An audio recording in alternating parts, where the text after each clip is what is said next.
Murari Rama Krishna Hare Krishna Hare Hare Mukunda Murari Rama Krishna Hare Krishna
Om Namo Bhagavate Vasudevaya.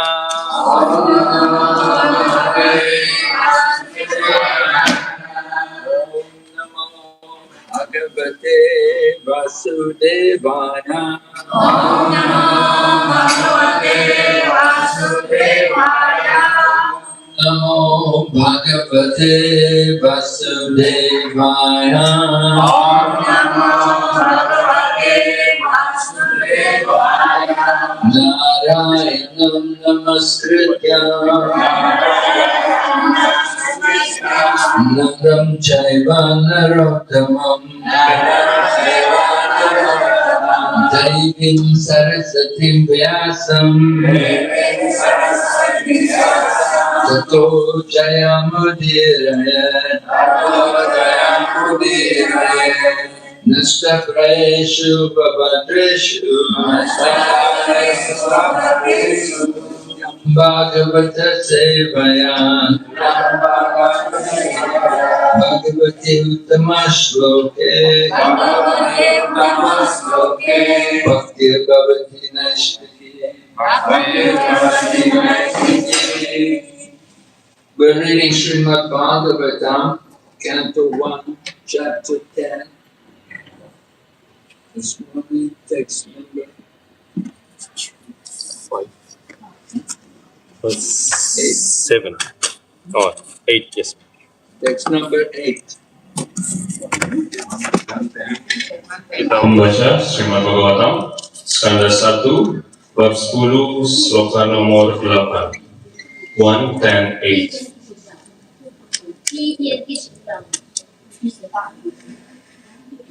Dipya Dishya Vipashya.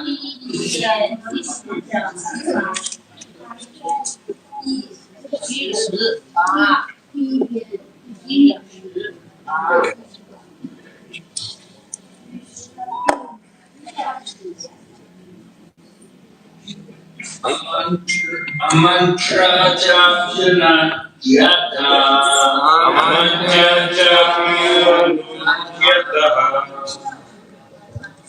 Varishvachya Vivatyatham Aruroha Ratham Kaishchit Varishvakto Viveditaha Amantriya Chapyanugyata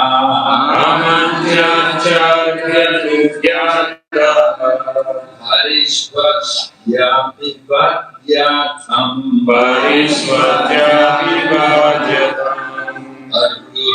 Aruroharatham Kaishchit Varishvakto Vivadita Amantriya Chapyanugyata Varishvachya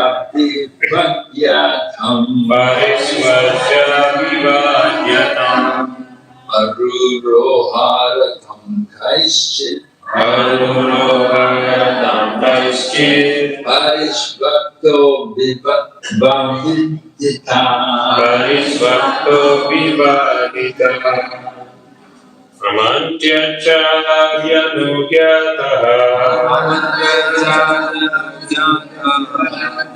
Parisvagya vivahityatam Aruroharatam kaishchit Parisvakto vivaditaha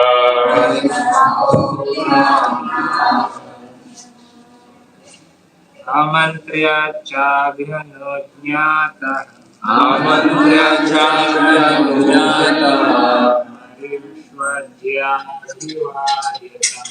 Aishwarya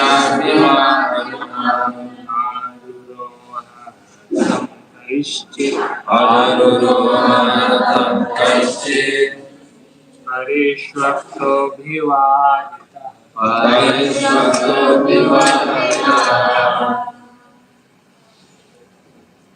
Amantriya Chabhyanujñata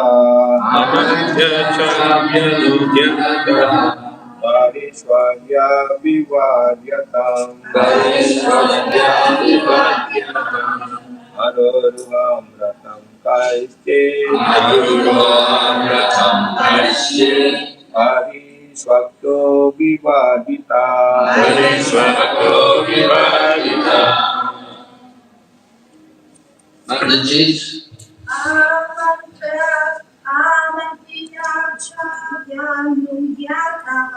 Amadyacha Vyanugyataha Pariswagya Vivadyatam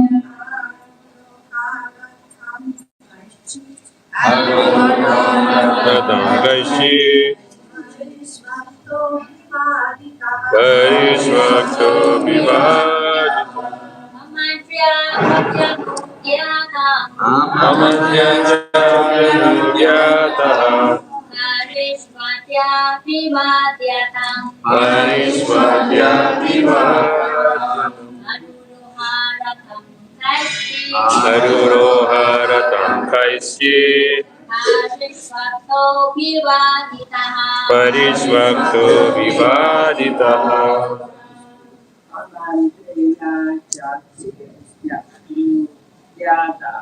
Amadyacha Vyanugyataha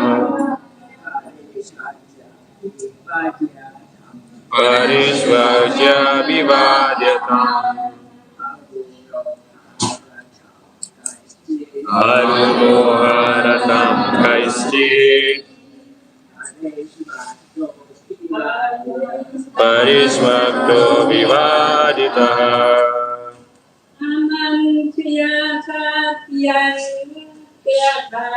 Amadyacha Vyanugyataha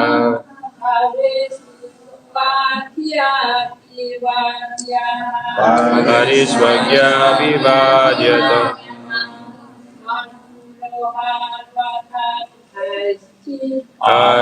Aruroharatam Kaisti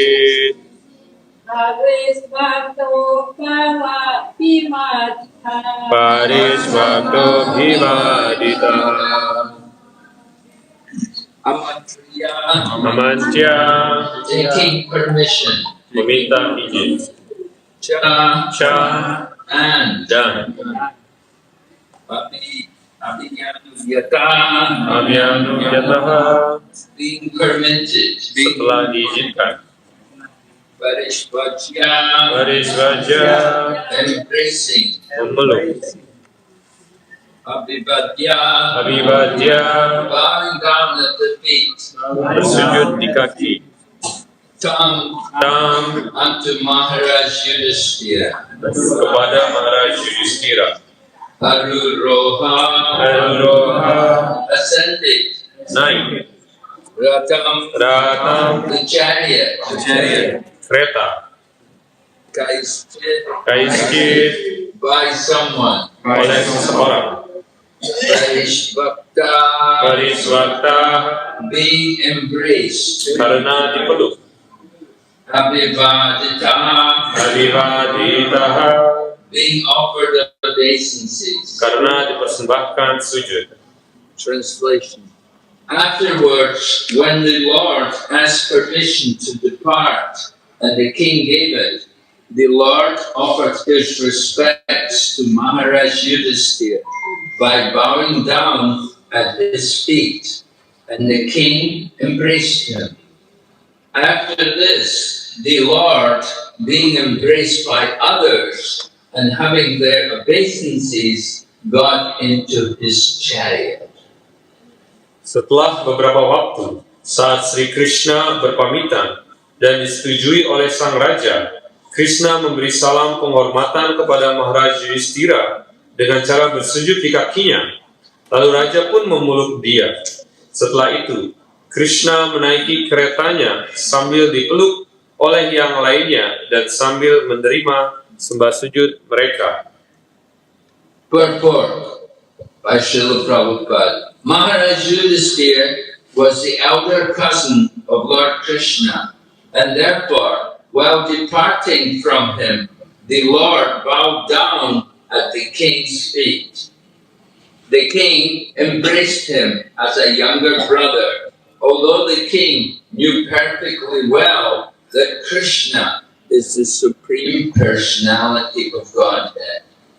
The Lord takes pleasure when some of his devotees accept him as less important in terms of love. No one is greater than or equal to the Lord, but he takes pleasure in being treated as younger than his devotees. These are all transcendental pastimes of the Lord. The impersonalist cannot enter into the supernatural roles played by the devotee of the Lord. Therefore, Bhima and Arjuna embraced the Lord because they were of the same age, but Nakula and Sahadev bowed down before the Lord because they were younger than he. Penjelasan. Maharaj Yudhishthira adalah kakak misan Sri Krishna, dan oleh karena itu ketika Sri Krishna mohon pamit, dia bersujud di kaki sang raja. Sang raja kemudian memeluknya sebagai adik misan.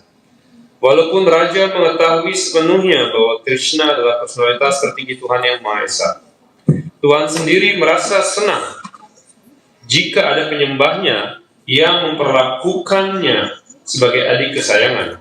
Tidak ada orang yang lebih tua, bahkan yang sebaya dengan Tuhan. Tapi Tuhan merasa senang jika ia disayangi oleh para penyembahnya. Ini semua adalah permainan rohani Tuhan. Para impersonalis, orang yang tidak mengakui wujud pribadi Tuhan, tidak dapat memasuki wilayah transendental seperti yang dirasa oleh para penyembah Tuhan. Kemudian disusul oleh Bhima dan Arjuna untuk berpelukan dengan Sri Krishna, sebab mereka berusia sebaya. Tapi Nakula dan Sahadeva bersujud di hadapan Krishna karena mereka merupakan adik misan Sri Krishna. Om Jnanatimarandasya Jnananjana Shalakaya Chaksurmilitam Yena Tasmai Shri Gurave Namaha Shri Chaitanya Manobhistam Sthapitam Yena Bhutale Swayam Rupa Tathayam Dadati Swapadantikam Vandeham Shri Guru Shri Radha-kamalam Shri Gurun Vaishnavanasya Shri Rupam Sagrajatam Sahagana Radhanatam Vitam Tam Sajivam Sadvaitam Sarvadutam Harijana Saditam Krishna Chaitanya Sri Radha Krishna Balan Sarvadam Sri Vishakamikamsya He Krishna Karuna Sindhu Dinabandhu Jagatpati Gopesha Gopika Kanda Radha Kanchana Bhakta Kanchana Uramye Radhe Vrindavadeshwari Vrishabhanusute Devi Pranamami Hari Priye Vanchakalpatarubhyasya Kripasindhubhya evasya Patitanam Pavanebhyo Vaishnavebhyo Namo Namaha Namo Vishnupadaya Krishna Prestaya Bhutale Srimate Bhaktivedanta Swami Niti Namine Namaste Saraswati Devi Gauravani Pracharine Nirvishesha Sunyani Paschanjali Sadhani Jai Shri Krishna Chaitanya Prabhu Nityananda Shri Advaita Gadadhara Srivasadi Gaurabhakta Hare Krishna, Krishna Krishna, Hare Hare, Hare Rama, Rama Rama, Hare Hare. So we're hearing about Lord Krishna's dealing with his devotees in Hastinapur and as well as Dwarka. Jadi kita mendengar bagaimana Sri Krishna, beliau melakukan kegiatan bersama dengan para penyembahnya, baik itu di Hastinapura maupun di Dwaraka. So Lord Krishna enjoys intimate dealings with his pure devotees. Sri Krishna, beliau menikmati melakukan kegiatan yang begitu dekat dan begitu intim bersama dengan para penyembahnya. As we heard yesterday, all of the relatives of Lord Krishna, they're all very great devotees. Sebagaimana yang telah kita dengar sebelumnya, semua yang adalah kawan dan rekan dekat, keluarga dekat Sri Krishna, mereka adalah penyembah-penyembah yang sangat agung. And Lord Krishna enjoys intimate exchanges with them based on their pure love. Dan Sri Krishna benar-benar menikmati dan berbahagia memiliki hubungan yang begitu dekat dan saling mengasihi dengan para penyembahnya tersebut. So Lord Krishna enjoys coming into this world and playing the part of an ordinary person while he is actually the Supreme Lord. Sri Krishna, beliau begitu bahagia untuk datang turun ke dunia material ini dan melakukan kegiatan bersama dengan para penyembahnya. Meskipun beliau tidak berbeda, beliau adalah Tuhan yang Maha Esa yang tertinggi sendiri. And we hear about how Lord Krishna offered his obeisances to Maharaj Yudhisthira because Maharaj Yudhisthira was his senior in terms of age. Dan kita mendengarkan pula bagaimana Sri Krishna mempersembahkan sujud dan dawat kepada Maharaj Yudhisthira karena Maharaj Yudhisthira adalah kakaknya yang lebih tua. Now, Maharaj Yudhisthira knew Lord Krishna is the Supreme Lord, and the Supreme Lord is meant to be worshipped by everyone. Dan Sri Krishna pun tahu bahwa Yudhisthira Krishna pun mengetahui bahwa Yudhisthira pun mengetahui bahwa Krishna adalah personalitas tertinggi Tuhan yang Maha Esa. But here's the Supreme Lord, and he's bowing down to Maharaj Yudhisthira. Meskipun beliau adalah Tuhan yang Maha Esa sendiri, namun beliau pun kemudian bersujud ke hadapan Yudhisthira. So after Lord Krishna had bowed down, then Maharaj Yudhisthira embraced Lord Krishna.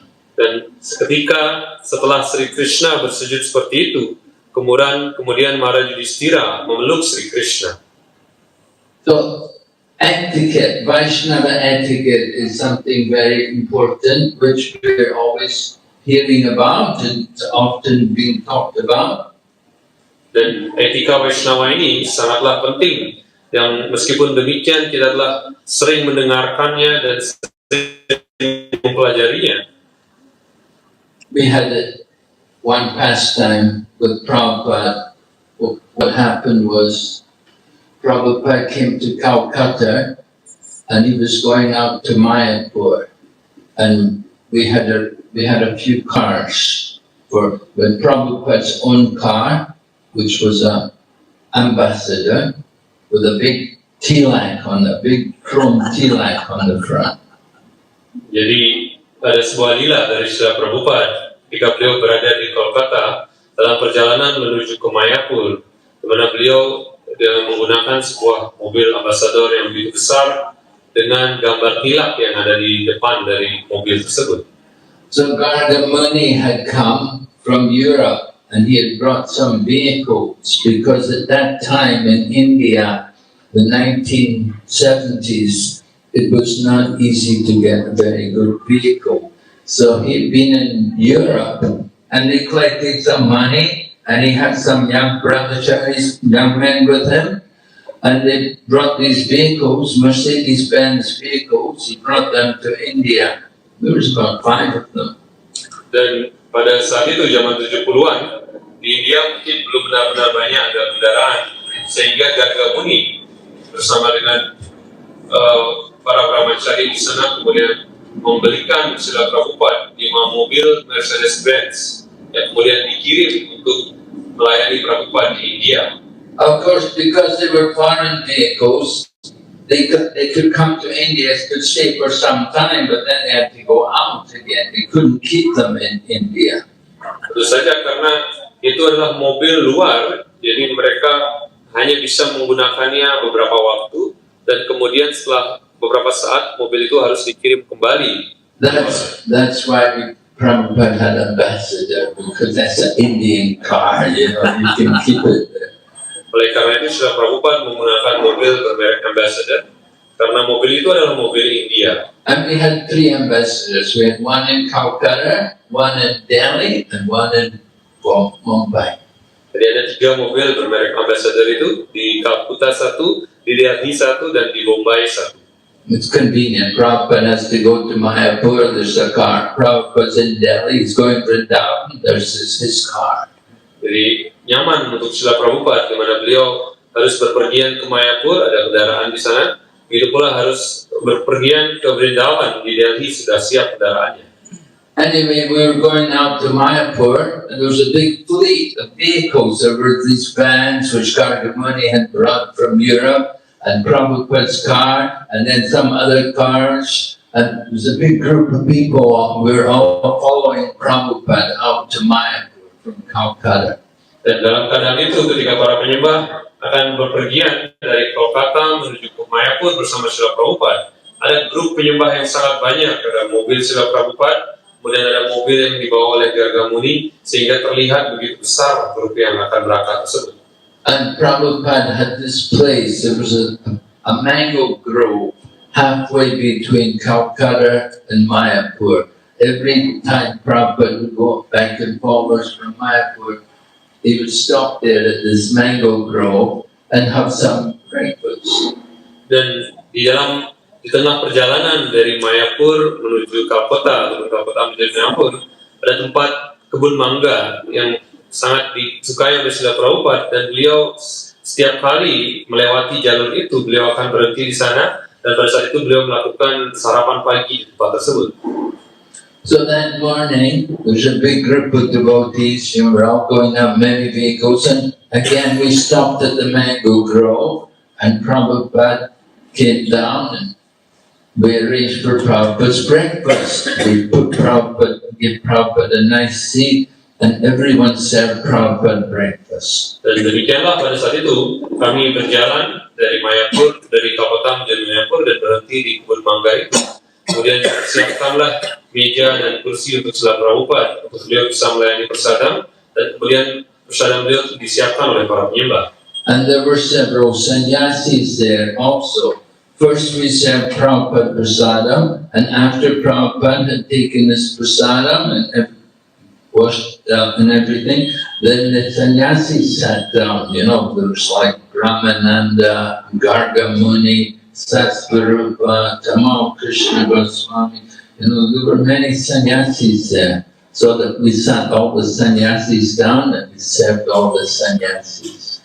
Dan demikian kemudian Srila Prabhupada melayani prasadamnya. Dan setelah beliau selesai melayani prasadam, kemudian dicuci piring dan lain sebagainya.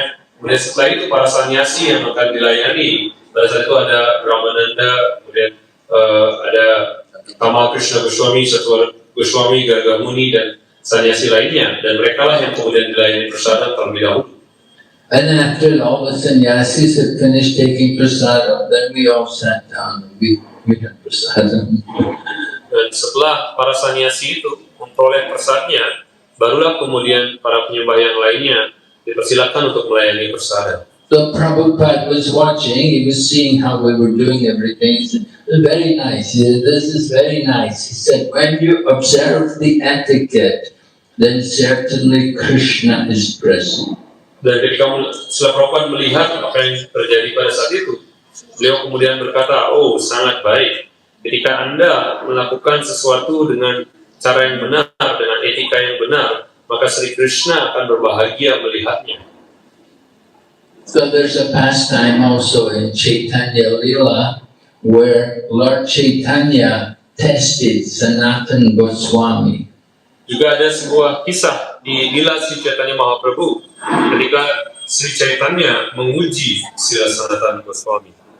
Sanatana Goswami was staying with Haridas Thakur on the beach at like where there's a Siddhabakul tree where Haridas Thakur used to sit and chant. So Sanatana was staying there with Haridas because they're not able, they're not allowed into the temple of Lord Jagannath. Jadi Sanatana Goswami sedang duduk di tempat di mana Haridas Thakur mengucapkan nama suci Siddha Baku di tepi pantai itu, karena Sanatana Goswami pada saat itu tidak diizinkan untuk masuk ke dalam mandir Sri Jagannath. Sanatan was actually born in a Brahmana family, but he'd taken up service in the service of the Mohammedans, in the service of the Nawab. So he'd lost his position as the Brahmana, so he's no longer allowed into the temple of Jagannath. Jadi Sanatana Goswami sebenarnya dilahirkan di dalam keluarga Brahmana, namun karena dia kemudian menjadi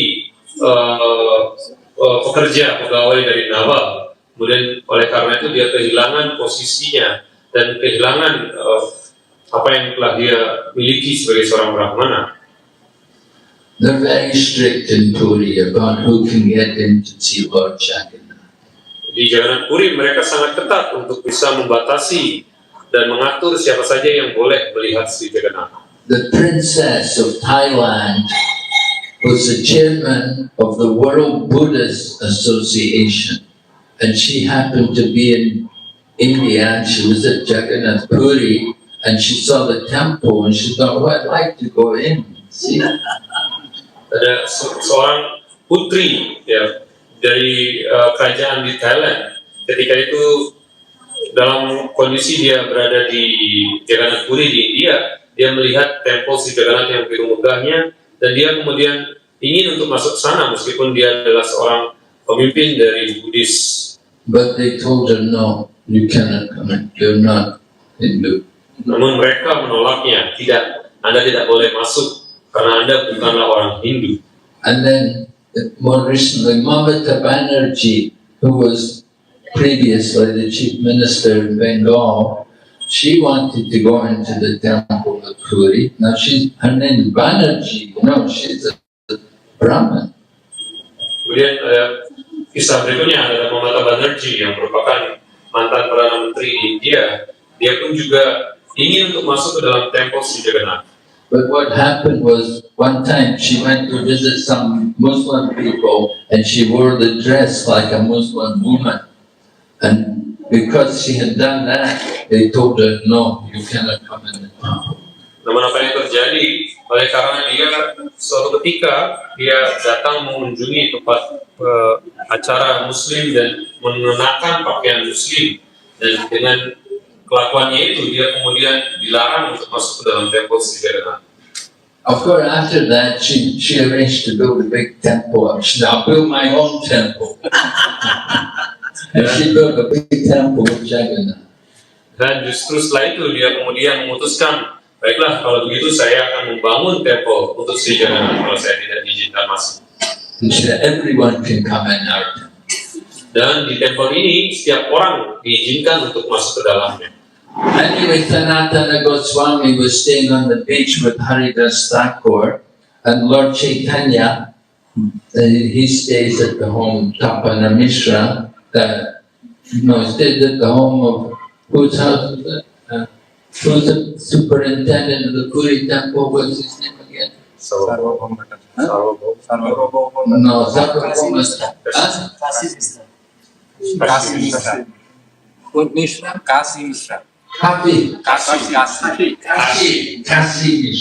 No, okay, Kasi Mishra. Kasi Mishra, he's the actual one in charge of the Puri temple. Sarvabhauma is a priest, but Kasi Mishra, he's actually in charge of the temple, under the king, of course. Dan So Lord Chaitanya was staying in Kasi Mishra's. He had his Gambira there. It's at the home of Kasi Mishras. Dan ketika itu Sanatana Goswami diuraikan tinggal bersama dengan Haridas Thakur di tepi laut itu, dan kemudian Sri Chaitanya Mahaprabhu dia tinggal di kediaman Kasi Mishra yang menjadi tanggung jawab terhadap pelaksanaan dan operasional di tempel Jagannath Puri, sedangkan Sarvabhauma Bhattacharya adalah pemimpin dari adanya pujari di sana. So Lord Chaitanya called Sanatana Goswami, I want to see you, come and see me. Ketika itu Sri Chaitanya Mahaprabhu kemudian memanggil Sanatana Goswami, datanglah, aku ingin menemui Anda. So it was the middle of the day in Jagannath Puri, and you know, in the middle of the day, like here, very hot. Dan pada tengah hari di Jagannath Puri, seperti halnya di sini, pada tengah hari di Jagannath Puri, udaranya begitu sangat panas. So Sanatana Goswami came to see Lord Chaitanya, and Lord Chaitanya asked him, he said, "Which way did you come?" Pada saat itu, si Chaitanya Mahaprabhu bertanya kepada Sanatana Goswami. Beliau bertanya, Anda datang ke sini lewat jalur mana? And Sanatana said, "I came across the beach." Sanatana menjawab, saya datang dengan berjalan di tepi pantai. And Lord Chaitanya said, "Oh, said you must have burned your feet on the hot sand." Si Chaitanya Mahaprabhu menjawab, oh, kalau seperti itu Anda pasti sangat kepanasan, kaki Anda mungkin terbakar berjalan di pasir pantai yang begitu panas. You know, in the middle of the day, the sun is very hot, and the sand becomes like fire. You walk on the sand, your feet get blisters. Dan pada tengah hari seperti itu, di tepi pantai, pasir yang ada di sana mungkin panas seperti halnya api, dan kaki kita mungkin bisa melepuh ketika kita berjalan di pasir yang begitu panas tersebut. Going on Govardhan Hill sometimes it's like that. You know, there's a sandy region, you can burn your feet. Seperti halnya kita juga melakukan perjalanan di Govardhan, dengan seperti itu juga debunya begitu panas yang bisa membuat kaki kita melepuh. So Lord Chaitanya said to Sanatana Goswami, he said, "Why did you come across the hot sand at this time of the day? You must have burned your feet." Jangan Prabhu bertanya kepada Sanatana Goswami, mengapa engkau melewati jalur itu di tengah hari yang panas ini, pasirnya pastilah begitu panas. But Sanatana said, "I chose to come that way because the other way I would have to come in front of the temple of Lord Jagannath." Dan Sanatana menjawab, hamba memilih melewati jalur itu karena jika hamba melewati jalur yang lainnya, maka hamba akan berjalan di dekat dan di depan dari temple Sri Jagannath. And he said, if I have to come in front of the temple of Lord Jagannath, there are many priests and pujaris and cooks there who are all serving the Lord. I don't want to touch their bodies. I may just, because they walk, there's many people, you may brush against them. He said, I'm very contaminated, I'm very low, I'm very fallen. And so I didn't want to come near them. Dan beliau menjawab, jika saya melewati jalur itu, pasti begitu banyak ada pujari, ada pendeta, dan pelayan atau masak Sri Jagannath yang berlalu lalang di sana, dan begitu banyak ada orang di sana, pastilah kemudian mungkin mereka akan menabrak badan saya, dan saya begitu jatuh dan begitu hina, begitu kotor, dan saya tidak ingin mereka menyentuh badan saya yang sangat kotor dan tidak berarti ini. Lord Chaitanya said, "Oh, very nice." He said, "You've followed Vaishnava etiquette very well." Si Chaitanya Mahaprabhu kemudian menjawab, oh sangat baik.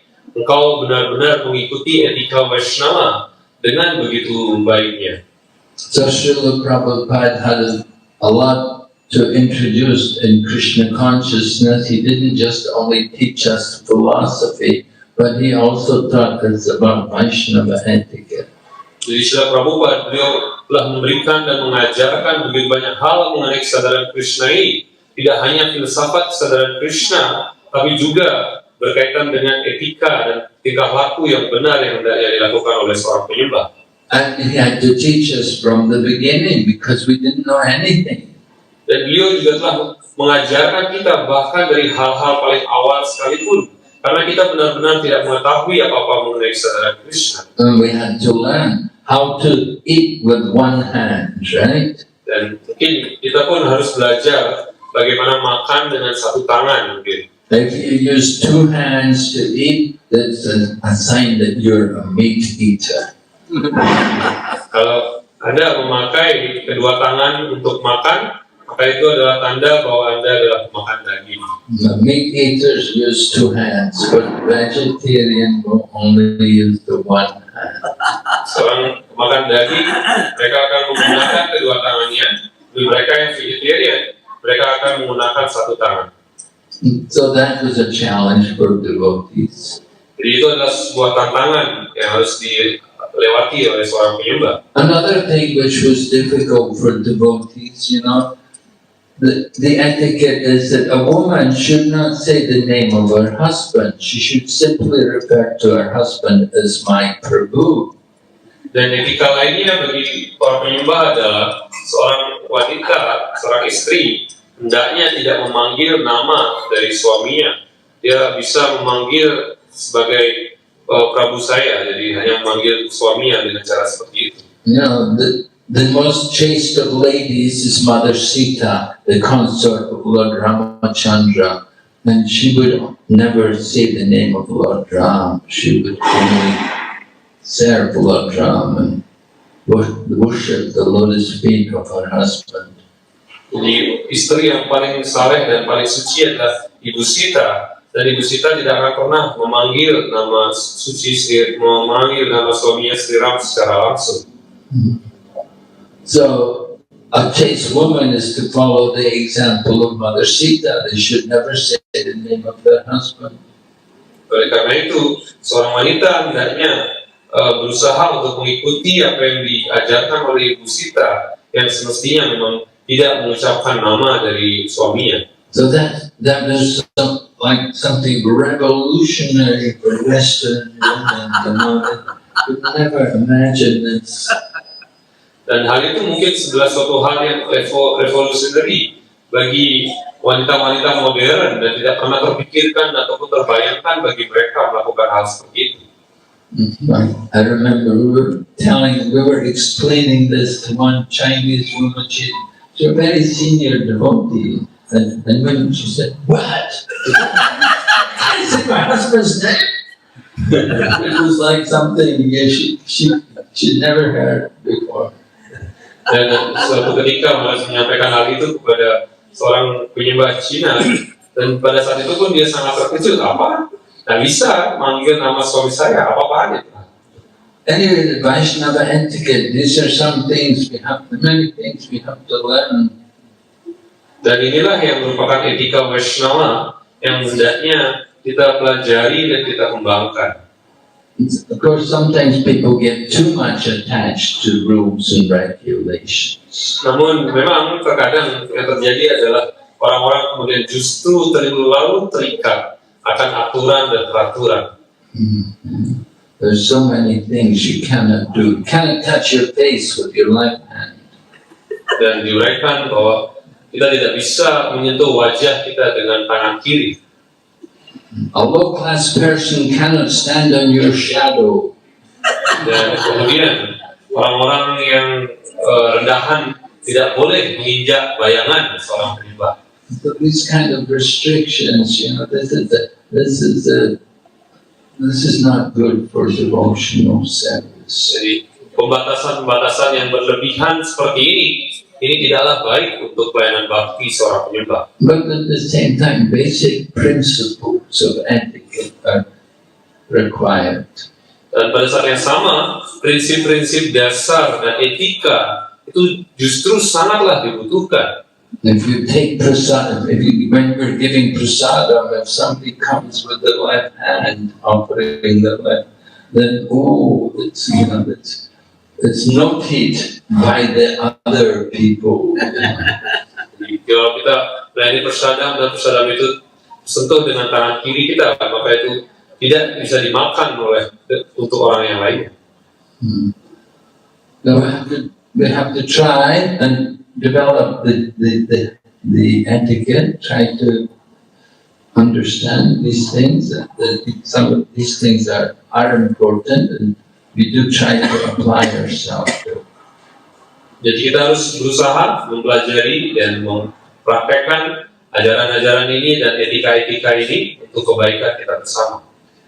Narada Muni instructed Dhruva Maharaj when Dhruva Maharaj was entering the forest to do austerities. Jadi Narada Muni memberikan ajaran kepada Dhruva Maharaj ketika Dhruva Maharaj memutuskan untuk pergi ke hutan untuk melakukan suatu pertapaan. And Narada Muni instructs Dhruva Maharaj about how he should relate to different people. Dan Narada Muni mengajarkan kepada Dhruva Maharaj bagaimana hendaknya dia berhubungan dengan berbagai tingkatan orang. He said, when you meet people more advanced, you should be happy to meet with them and to be with them. Dan yang pertama diuraikan, ketika engkau bertemu dengan orang yang lebih maju dalam bakti daripada dirimu, maka engkau hendaknya sebegitu bahagia dengan bertemu dengannya. And when you meet people who are junior and more neophyte, we should be merciful to them.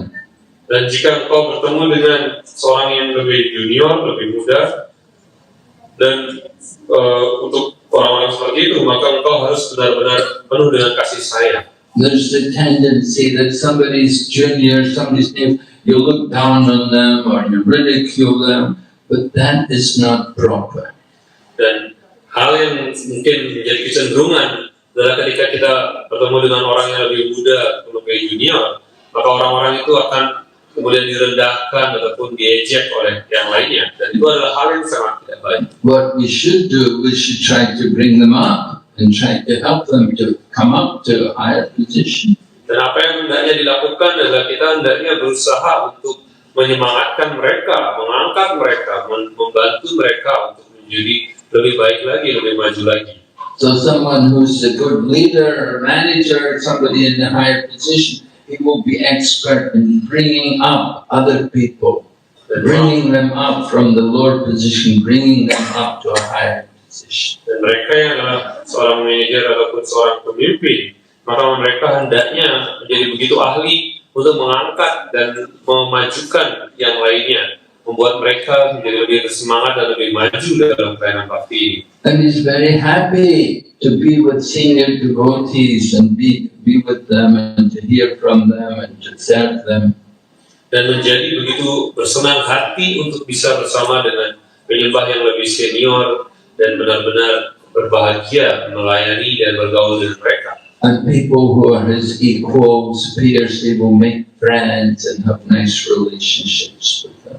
Dan kepada mereka yang adalah seumuran ataupun sebaya seperti itu, maka mereka kemudian memiliki hubungan seperti halnya sahabat dan berteman dengan sangat akrab. We see in Nectar of Instruction, Rupa Goswami has also spoke about relationships with different kinds of devotees. Dan di dalam ajaran Abadi Upadeshamrita, Sri Rupa Goswami juga memberikan pembelajaran bagaimana berhubungan dengan orang-orang yang lainnya. That we should mentally honor any devotee who chants the holy name of the Lord. Dan yang pertama diuraikan bahwa kita hendaknya memberikan sembah sujud di dalam pikiran kepada siapapun yang telah mengucapkan nama suci Krishna. And we should offer obeisances to someone who has undergone spiritual initiation and is engaged in worshipping the deity. Dan kita kemudian harus bersujud kepada para penyembah yang telah diinisiasi dan telah melakukan pelayanan dengan memuja arca. And we should associate with and serve that devotee who is fixed in undeviating devotional service and is freed of the propensity to criticize others. Dan kita juga hendaknya, selanjutnya adalah kita juga hendaknya berusaha untuk bergaul dan melayani para penyembah yang telah disucikan sepenuhnya dan telah terbebaskan dari kecenderungan untuk mengkritisi atau menghina penyembah-penyembah yang lainnya. So in this way, Rupa Goswami is also talking about how we should relate to different devotees and the importance of knowing how to connect to them. Dan dengan cara demikian, Sri Rupa Goswami juga mengajarkan bagaimana hendaknya seseorang berhubungan dan berkomunikasi atau berteman dengan jenis-jenis penyembah lainnya. Somebody may be senior in age, just like Maharaj Yudhisthira is senior in age to Lord Krishna. Therefore, Lord Krishna was bowing down to him. Mungkin penyembah yang lainnya adalah lebih tua dari segi usia dan lebih dewasa, sehingga di sini Krishna pun juga kemudian bersujud ke hadapan Maharaj Yudhisthira yang usianya lebih dewasa. And Lord Chaitanya would bow down to Advaita Acharya, and Advaita Acharya would not like it. Kemudian si Chaitanya pun juga akan bersujud ke hadapan si Advaita Acharya, Dan si Adwaita Acharya sangat tidak menyukainya. Because Advaita knew that Chaitanya Mahaprabhu is the Lord himself. He wants to worship the Lord. Karena si Chaitanya Mahaprabhu mengetahui bahwa si Adwaita Acharya mengetahui bahwa si Chaitanya Mahaprabhu adalah Tuhan sendiri, sehingga dia merasa sangat tidak nyaman. And that's why Advaita Acharya thought how to make the Lord angry, and he began to preach impersonalism.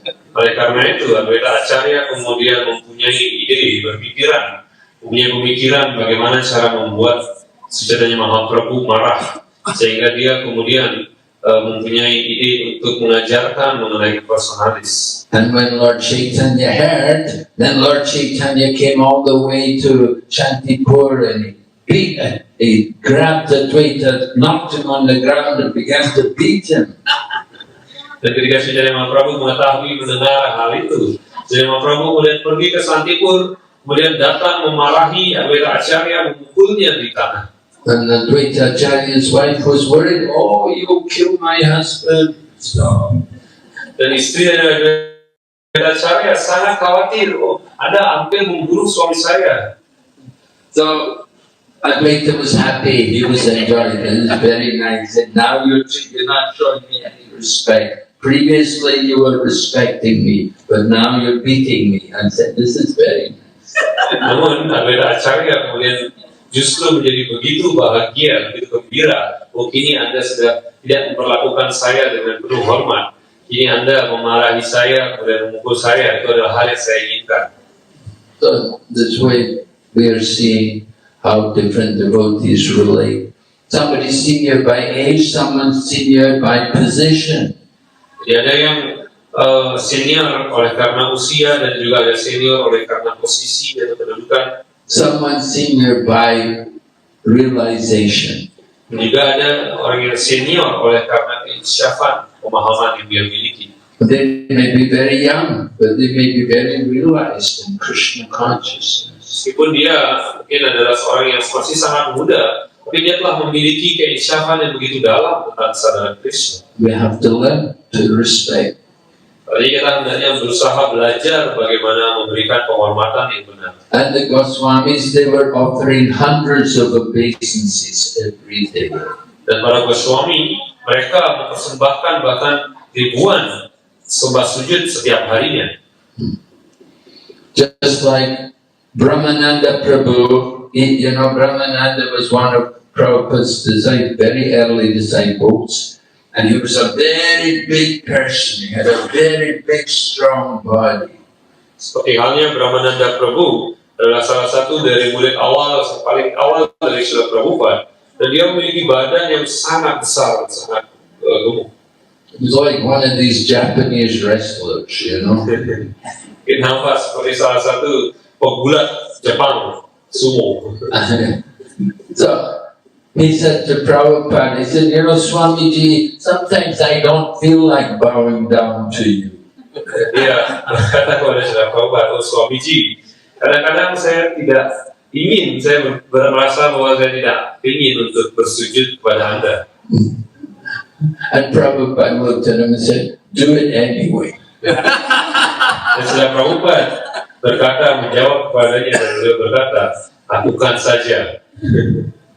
Another time, one devotee's mother came and she saw Prabhupada getting worshipped. You know, the Guru Puja was being offered to Prabhupada. Dan seorang ibu dari seorang penyembah pada saat itu melihat Srila Prabhupada dan melihat bagaimana beliau dipersembahkan puja kepada Srila Prabhupada. So the woman was watching, and afterwards she got the opportunity to meet Prabhupada personally. And she said to him, she said, you know, I'm surprised, and I see you disciples all worship you. Dan dia kemudian berkata, oh, saya merasa sangat terkejut melihat bagaimana murid-murid Anda benar-benar memuja Anda.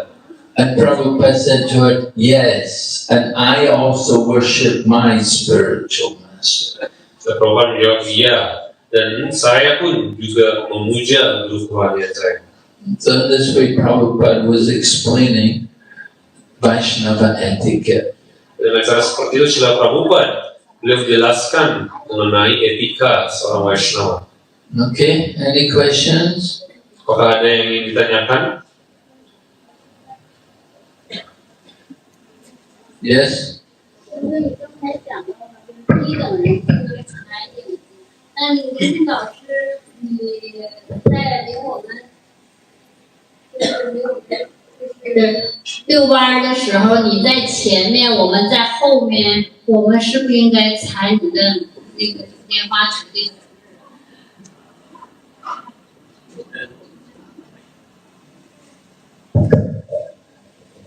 You mentioned in class that a lower class person that the shadow of us. When you are walking and we are following you, so in that case we shouldn't step you. We are walking and we are following you and your shadow is there.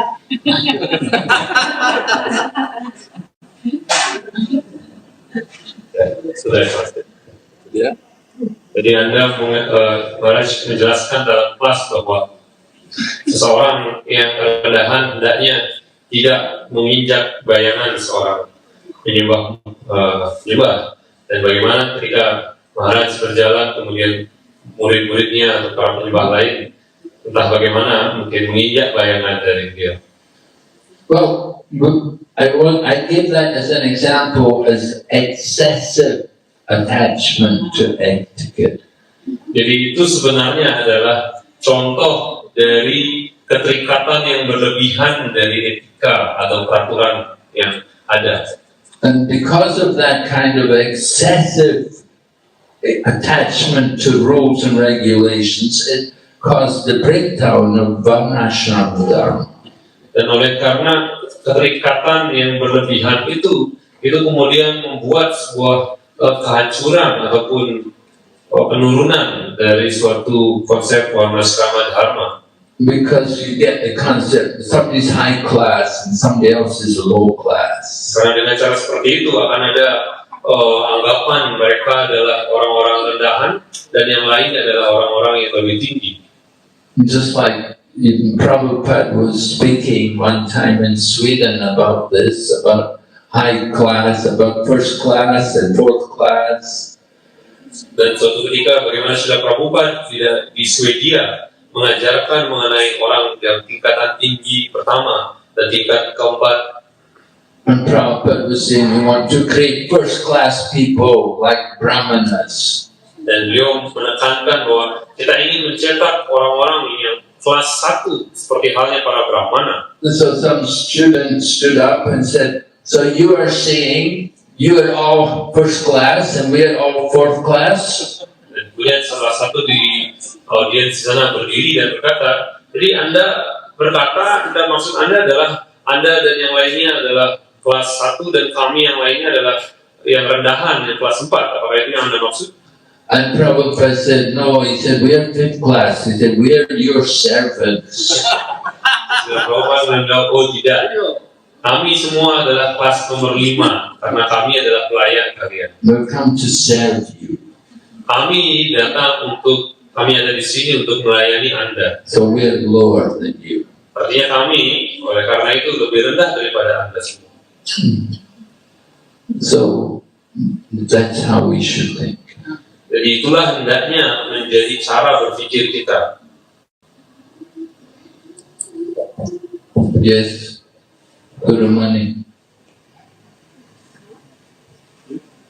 Oh, go ahead. Thank you so much. So if let's say someone has been cultivating or practicing Krishna consciousness for some time, and they might be called senior, but their behavior is still very much on the mundane level. So how do we give etiquette to such a person? Jadi Anda mungkin tadi menjelaskan bahwa terkadang bahkan penyembah yang sudah berusia atau menjadi penyembah cukup panjang, tapi mereka masih dalam tataran material, hendaknya bagaimana kita berperilaku kepada mereka. If someone may be senior by initiation, they've been initiated a long time ago, So we should respect them. Jadi mereka yang mungkin senior dari waktu inisiasi yang lebih awal dan lebih senior seperti itu, tentu saja kita hendaknya memberikan penghormatan kepada mereka. They may not have much realization, they may not have progressed a lot, but just the fact that they've been in Krishna consciousness for a long time, we should offer our respects to them. Jadi mungkin mereka belum benar-benar maju dan belum benar-benar insaf, tapi oleh karena mereka telah berusaha menjadi penyembah selama waktu yang sangat panjang, mereka telah berjuang, dan untuk itu kita hendaknya memberikan penghormatan kepada mereka. We should be happy to respect others. Jadi kita hendaknya merasa begitu bahagia, merasa senang untuk memberikan penghormatan, menghormati penyembah yang lainnya. So even though they may not have such great qualities, they may have some difficulty progressing, but because they've been in Krishna, they've been connected to the Krishna consciousness movement for a long time, so we respect them. Jadi mereka mungkin masih memiliki kesulitan, masih memiliki permasalahan, ada hal-hal yang mungkin masih mengganjal dan lain sebagainya. Tapi karena mereka telah berusaha dan berjuang bertahan di dalam kesadaran Krishna ini dalam waktu yang begitu panjang, maka mereka haruslah diberikan penghormatan. Yes.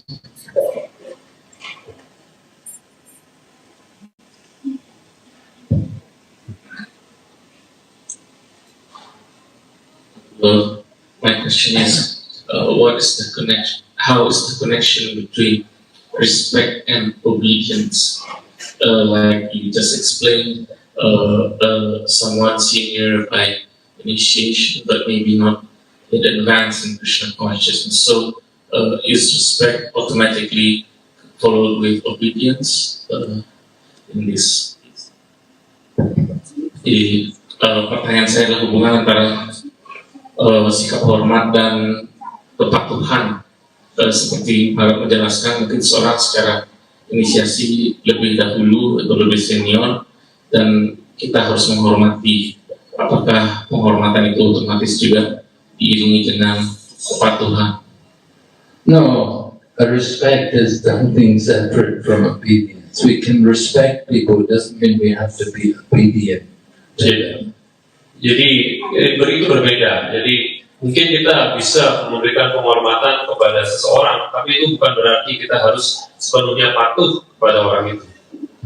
Obedience is something which we give to the spiritual, those who are spiritual teachers. We're obedient to their instructions. Jadi kepatuhan itu kita berikan atau kita lakukan, tersembahkan kepada mereka yang adalah guru kerohanian kita, yang memberikan ajaran kepada kita, kepada mereka kita kemudian menjadi patuh. And our spiritual guides, people who are like our mentors, we should be obedient also. Mereka yang adalah mentor kita, yang memberikan bimbingan spiritual, tentu saja kita juga hendaknya menjadi patuh kepada arahan mereka. But just because someone's been in the Krishna consciousness movement a long time, doesn't mean that we're required to be obedient to everyone. Jadi hanya karena mungkin seseorang telah menjadi penyembah dalam sadar Krishna ini dalam waktu yang cukup panjang, itu bukan berarti kita semata-mata patuh dan mengikuti apa yang mereka berikan atau yang mereka perintahkan. You know, then they say, you know, I've been a devotee a long time. You don't need to go to temple all the time. I don't go to temple all the time. You don't need to chant 16 rounds all the time. You know, sometimes I chant, but it doesn't mean you have to. So they may say so many things, you know, expressing their own doubts and their problems about Krishna consciousness. So we can't put a lot of faith into what they say. Jadi orang-orang yang senior usianya saja seperti itu, mungkin mereka akan menyampaikan, oh, nggak usahlah ke temple, saya juga jarang-jarang ke temple, nggak perlulah ke temple. Atau dia kemudian juga berkata, oh, nggak usahlah berjamaah 16 putaran, saya juga kadang-kadang berjamaah, kadang-kadang tidak. Jadi hal-hal ini menunjukkan keraguan dan rendahnya keyakinan yang dimilikinya, dan kita hendaknya tidak sepenuhnya mempercayai dan mengikuti apa yang dia sampaikan. Yes, Gurumani, you had a question? Thank you for the lecture. This is to audio. My questions are sometimes you mentioned in the class senior devotee should elevate those who are junior or lower in a lower level. So when if we are in a lower level, sometimes we are ridiculed or looked down upon. So in that case, what should be our reaction? 我的问题就是说，有的时候，起别提到我们应该就是高级封建应该提升意志封建者，但有时候我们会遇到有些人，比如他们用我们或者嘲笑我，那我们呢应该做什么样的？我们在这种时候应该是什么样的正确的反应？ Jadi tadi diuraikan bagaimana seorang penyembah senior hendaknya menjadi penuh kasih sayang kepada penyembah yang lebih junior dan tidak menghina ataupun tidak menekan dan tidak mengejek penyembah yang lebih junior. Di dalam kondisi di mana seorang penyembah junior kemudian merasa direndahkan seperti itu, maka apa yang harus dilakukan? Yeah, you're in a very near fight and somebody's ridiculing us. How should we react? Yeah, well, we should be humble and we should accept, that Krishna must be teaching me through them. Krishna is teaching me tolerance and humility. Jadi dalam kondisi itu, kita hendaknya menyadari bahwa kita berusaha untuk menjadi tunduk hati dan juga pada saat yang sama menyadari mungkin Krishna ingin mengajarkan kepada kita untuk menjadi lebih toleransi dan memiliki ketabahan hati. The qualities of someone in knowledge will be that they're humble and without pride. Dan kualitas dari seorang yang telah berusaha untuk maju itu akan mengembangkan sifat-sifat ini yang menjadi bebas dari rasa banggaan yang palsu dan memiliki rasa toleransi. So somebody's being, insulting, not very nice to us. They're saying words which we don't think are very nice, but we should think it's actually Krishna speaking through. Dan dalam kondisi seperti itu, hal yang hendaknya kita berusaha untuk ingat atau menjadi kesadaran kita berusaha untuk menyadari bahwa mungkin ini adalah sebenarnya Krishna yang menyampaikan peringatan ini kepada kita melalui penyembah tadi. One time Srila Prabhupada was giving a lecture and some man stood up and began to speak and he shouted all kinds of abuses at Prabhupada and then he walked out of the room. No, the man. Dan suatu ketika Srila Prabhupada menyampaikan ceramah beliau, ada seorang yang kemudian berdiri dan menyampaikan kata-kata kasar dalam kelas itu dan pada akhirnya dia kemudian berjalan meninggalkan ruangan tersebut. And Prabhupada just simply said, I must have offended him in my previous life. Srila Prabhupada kemudian berkata, jadi mungkin saja atau mungkin saya pastinya telah melakukan kesalahan kepada orang ini di kehidupan saya sebelumnya. So somebody saying some words which are heavy, we should think this is mercy. Jadi apapun kata-kata keras mungkin yang kita peroleh dari orang yang lainnya, kita hendaknya berusaha untuk menyadari bahwa ini adalah karunia. Krishna is helping to take away my falsehood. Jadi Krishna membantu untuk menghilangkan keakuan palsu yang kita miliki. And we should offer obeisances to them. Dan kita hendaknya bersujud, mempersembahkan sujud kita kepada mereka. And say thank you very much. Dan berkata terima kasih banyak. You're trying to help me in Krishna. Anda telah berusaha untuk membantu saya menjadi semakin maju dalam kesadaran Krishna ini. Okay. Saya terima. Any other question? Apakah ada pertanyaan lainnya? Okay. The microphone. Yeah. Yes. Krishna Maharaj, would you like to explain more about aparadha in connection with the ethic, the Vaishnava ethic? Hare Krishna. Bisakah Anda Maharaj menjelaskan lebih lanjut mengenai aparat dalam kaitan dengan etika seorang Vaishnava? Well, offenses, there's different kinds of offenses. There's nama aparad, there's seva aparad, there's Vaishnava aparad. Jadi ada berbagai macam kesalahan, seperti halnya nama aparat, sewa aparat, ataupun Vaishnava aparat. Vaishnava aparad is very serious. To get free of Vaishnava aparad, we have to fall at the feet of the devotee who offended. Jadi Vaishnava aparat adalah suatu kesalahan yang sangat serius. Dan untuk bisa membebaskan diri kita dari Vaishnava aparat itu, kita hendaknya bersujud pada kaki Padma penyembah tersebut. When Prabhupada first came to India, coming back from America, he came to India and he brought his senior men from the USA, and they were all young and passionate, and they couldn't work together. They would argue, in America they were in charge, they had their own temples, but Prabhupada had brought them to India and they were supposed to work together, and one person was in charge, and they would quarrel with each other. Dan ketika pertama kali Srila Prabhupada datang ke India bersama dengan kembali dari Amerika bersama dengan murid-muridnya, pada saat itu murid-murid itu adalah anak muda yang sangat penuh dengan gairah dan bersemangat. Mereka mungkin sebelumnya telah memiliki tanggung jawab menghandle temple, dan kemudian pada saat mereka dibawa ke India, mereka saling berselisih satu sama lain dan saling berdebat satu sama lain. So Prabhupada saw what was happening, and then so he told them, he said, every day, he said, you must all offer obeisances to each other. So that's why after Mongol Arti, we always offer Vaishnava pranams. Dan oleh karena itu Srila Prabhupada kemudian menekankan, setiap hari kalian harus bersujud satu sama lain. Oleh karena itulah pada akhir dari Mangala Arati kita kemudian mengucapkan Vaishnava pranam. We may have offended someone unknowingly, but every day we offer obeisances to the Vaishnavas, we can be forgiven for these offenses. Jadi mungkin kita telah melakukan kesalahan kepada seorang Vaishnava secara tidak disadari. Oleh karena itu kita memohon maaf, mohon karunia dari para penyembah itu untuk bisa dimaafkan dan diampuni.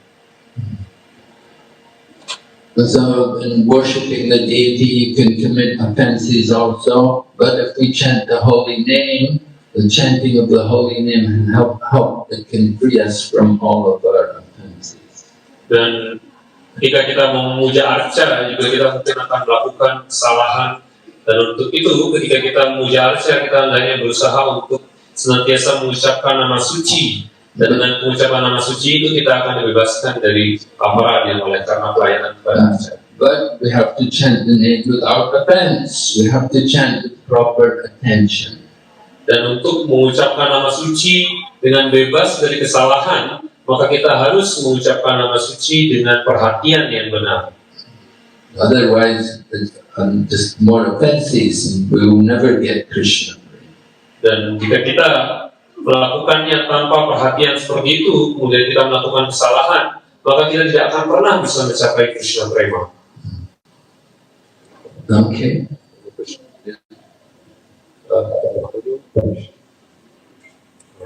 Is there any similarities of sinful activity and aparat? Apakah ada kesamaan atau sama mereka yang melakukan kegiatan berdosa dengan melakukan aparat, atau apakah dianggap sebagai suatu hal yang sama? Sinful activities and aparat. Well, sinful activities is due to just desire for sense gratification. Jadi kegiatan berdosa itu adalah kegiatan yang disebabkan oleh keinginan untuk menikmati indria-indria. We have example, Ajamila, he was sinful, but he was not offensive. Kita memiliki sebuah contoh, layaknya Ajamila. Dia adalah seorang yang penuh dengan dosa, dia sangat berdosa, tapi dia tidak melakukan suatu aparat. So Ajamila, he could be changed, and he became a devotee, and he went to Hardwar, and he did service in a Vishnu temple, and went back to God. Jadi dia kemudian bisa diberikan kesempatan dia bisa berubah dari kondisinya, sehingga dengan kesempatan itu dia kemudian melayani Temple Sri Vishnu di Haridwar. But Daksha, he was offensive. Namun Daksha, dia melakukan kesalahan. Right? He offended Lord Shiva, he offended Narada Muni, and he was offensive, but he was committing offenses. Dia telah melakukan kesalahan kepada Shiva, dia melakukan kesalahan kepada Narada Muni. Jadi dia benar-benar melukai dan melakukan kesalahan itu. And he was a very senior man. He was a senior Prajapati. He was the head of all the Prajapatis. And so he was in a very big position in the universe. Dan dia adalah seorang yang sangat senior. Dia adalah pemimpin dari Prajapati. Dan dia adalah orang yang sangat berkedudukan yang sangat tinggi di alam semesta ini. But he didn't respect Lord Shiva. He didn't respect Narada Muni. Namun dia tidak menghormati Dewa Shiva ataupun Narada Muni. So, because he's offensive, he doesn't get the real mercy. Oleh karena dia melakukan kesalahan seperti itu, maka dia tidak akan dapat memperoleh karunia. Yes. 对。那么，请问是不是冒犯的后果比那个罪恶活动后果更严重呢？对，我想。不对，那么是不是冒犯的后果比这个罪恶活动的后果更严重呢？ Offensive is more serious. The result of offenses is more serious. Jadi hasil dari melakukan suatu kesalahan itu lebih serius. Yes. Ya. Jadi mereka yang melakukan kesalahan itu akan mendapatkan dampak yang lebih serius. Mana sih untuk question? 两个奉献者如果冒犯了，当时没有就是做那个拜师那玛礼仪顶拜，这个冒犯是不是随着那个时间的推移，像那个滚雪球一样的越来越大呢？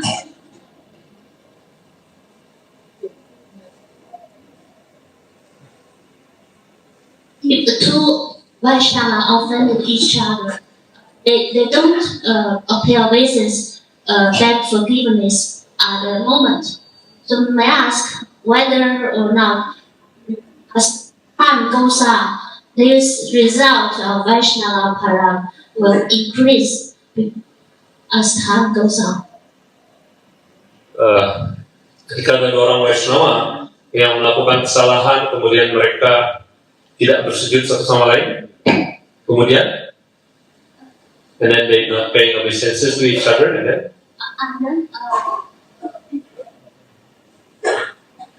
don't pay obeisance at the moment immediately.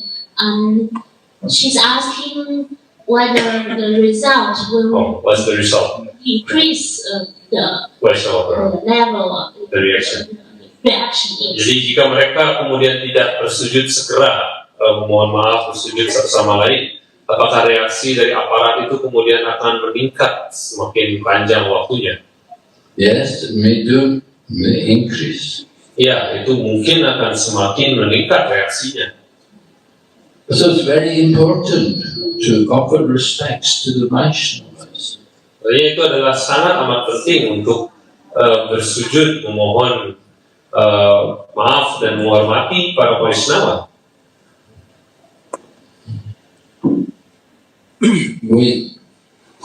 We encourage all the devotees to take part in the program. You come to the morning program, then you do all these things.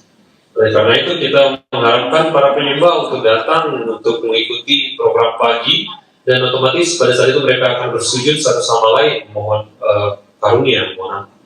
When we meet devotees, we permit, please accept my humble obeisances. Jika kita bertemu dengan penyembah yang lain, kita berkata, mohon menerima sembah sujud saya. Show respect to the Vaishnavas. Dan itu menunjukkan penghormatan yang kita berikan kepada seorang Vaishnava. We want to be humble. Kita ingin untuk menjadi tunduk hati. Humility is a very important quality. Jadi ketunduhatian itu adalah suatu sifat yang sangat amat penting. If you're arguing and quarreling with devotees, it's not good. Kalau kita berdebat, berselisih paham, kemudian senantiasa berargumen dengan para penyembah, itu bukanlah sifat yang baik. Yeah. Regarding Vaishnava apparat, is it just by our behavior or attitude, or it's also counted as Vaishnava apparat if someone feels offended, even though we think that we did not show a disrespectful attitude or behavior towards them? As for example, if someone feels that we did not obey or did not do what they feel offended, so is that also counted as Vaishnava apparat, or just because of our behavior or attitude? Di pertanyaan saya adalah, apakah Vaishnava apparat itu ditentukan dari tindakan dan sikap kita, ataukah juga termasuk bagaimana rasa atau yang dirasakan oleh seseorang, misalnya dia tersinggung saat kita tidak misalnya memenuhi keinginan dia, walaupun mungkin kita merasa tidak bersikap kurang hormat atau berbuat kesalahan. Usually, the way we say Vaishnava apparat means you criticize someone on the basis of their birth. Jadi umumnya Vaishnava apparat itu dimaksudkan ketika kita mengkritisi para penyembah yang lainnya atas dasar kelahiran. Or you may criticize them on the basis of their caste or their position in society. Oh, he's a very low class person. Atau kita kemudian mengkritisi penyembah lainnya oleh karena kasta ataupun kedudukan penyembah lainnya yang mungkin kita berpikir, oh dia adalah penyembah kelas rendahan. Oh, he's a Westerner, these Americans, these Westerners, they're all low class, nonsense enjoyers, you know. Dan berpikir, oh mereka ini penyembah Amerika, penyembah Barat, mereka adalah kelas yang sangat rendah dan mereka hanya ingin untuk menikmati. Oh, Indonesians, oh, they're low class people. Oh, orang-orang Indonesia, orang-orang rendahan. So this is Vaishnava apparat. Di mereka hal-hal seperti ini adalah suatu Vaishnava apparat. And if you criticize someone on the basis of something they did before they became Krishna conscious, Jadi ketika kita menghina orang lainnya atau hal-hal yang dilakukan oleh seseorang sebelum dia menjadi sadar Krishna. oh, you know him before he became a devotee, he was a drug addict, he was selling the drugs. Kita menyampaikan, oh saya tahu dia sebelum jadi penyembah dia adalah orang yang ketergantungan dengan obat-obatan terlarang, dia adalah penyebar obat-obatan terlarang itu. He was a womanizer, he used to run around with so many women, oh that guy, oh. Dia adalah orang yang cenderungan dengan wanita, dia bermain-main wanita dan hanya ingin untuk menikmati bersama wanita lainnya. That was before he was Krishna conscious. Hal itu mungkin adalah kondisi sebelum dia menjadi penyembah dan sadar akan Krishna. So if we criticize someone on the basis of past, like before they were good, that is offense. Jadi jika kita menghina, mengejek penyembah lainnya oleh karena masa lalunya, itu pasti adalah suatu kesalahan. And if someone does something just by mistake due to some bad habit, maybe in the past he had some, and he makes a mistake, and again, we should not criticize them. Dan selanjutnya jika seorang oleh karena karakter buruknya di masa lalu ataupun sifat-sifat buruknya di masa lalu masih ada sehingga dia kemudian membuat kesalahan ketika dia sudah jadi penyembah, maka hal seperti itu juga hendaknya tidak dikritisi. So that is Vaishnava apparat. Jadi itulah yang merupakan contoh-contoh dari Vaishnava apparat. Finding faults with people. Jadi mencari-cari kesalahan dari para penyembah yang lainnya. So we want to see the good in people. Kita hendaknya berusaha untuk melihat hal-hal baik, kemuliaan dari penyembah yang lainnya. See our own faults and see the good in others. Jadi berusaha untuk melihat kesalahan pada diri kita dan sebaliknya berusaha untuk melihat hal-hal baik yang ada pada penyembah yang lainnya. That will keep us healthy in Krishna consciousness. Dan itu akan membuat kita menjadi benar-benar sehat dalam kesadaran Krishna kita. Okay? Hare Krishna. Hare Thank you very much, Srimad Bhagavatam. Saudi Bhakti Vinaya Vinasana Nrsimha Swami Maharaj ki Hare Gaur.